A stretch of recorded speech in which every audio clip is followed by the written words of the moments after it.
ಮಾತು ಮನಸ್ಸಿನ ಅಧೀನ, ಮಾತು ಮನಸ್ಸಿನ ಅಧೀನ. ಜ್ಞಾನಕ್ಕೆ ಬೇಕಾಗಿರುವುದು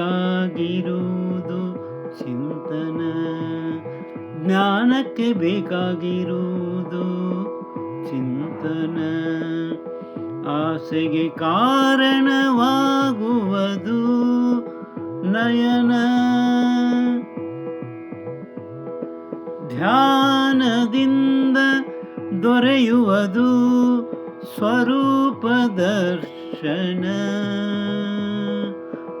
ದಿನವೂ ಮಾತಾಡು ನಿಜಾತ್ಮ ಶಿವನ ಜೊತೆ, ಅರಿಯಲು ಆತ್ಮನ,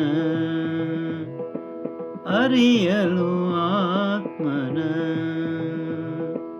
ಮಾತು ಮನಸ್ಸಿನ ಅಧೀನ, ಜ್ಞಾನಕ್ಕೆ ಬೇಕಾಗಿರುವುದು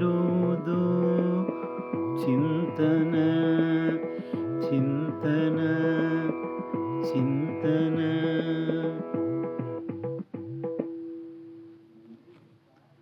ನಮ್ಮ ಮಾತು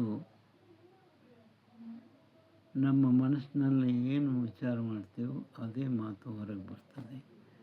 ಇನ್ನು ಜ್ಞಾನಕ್ಕೆ ಏನು ಬೇಕಾಗಿದೆ ಅಂತ ಚಿಂತನ.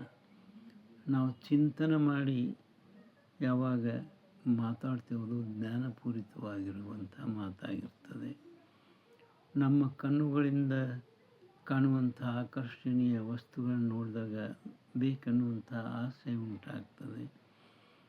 ಆದರೆ ಧ್ಯಾನದೊಳಗೆ ನಾವು ಎಲ್ಲವನ್ನು ತೊರೆದು ಏಕಾಗ್ರಚಿತ್ತರಾದಾಗ ನಮ್ಮ ಸ್ವರೂಪದ ದರ್ಶನ ನಮಗಾಗ್ತದೆ. ದಿನವೂ ನಾವು ನಿಜಾತ್ಮ ಶಿವನ ಜೊತೆ ಮಾತಾಡ್ತಾ ಇದ್ದರೆ ಆತ್ಮನಿಂದ ನಮ್ಮ ಆತ್ಮವನ್ನು ತಿಳ್ಕೊಳ್ಳಿಕ್ಕೆ ಸಾಧ್ಯ ಆಗ್ತದೆ ಅಂತ ಹೇಳ್ತಾ 2 ಮಾತು ವಿರಾಮ ಕೊಡ್ತಾ ಇದ್ದೇನೆ. ಬರೆದು ಹಾಡಿದವರು ರವೀಂದ್ರ ಜಕಾತಿ.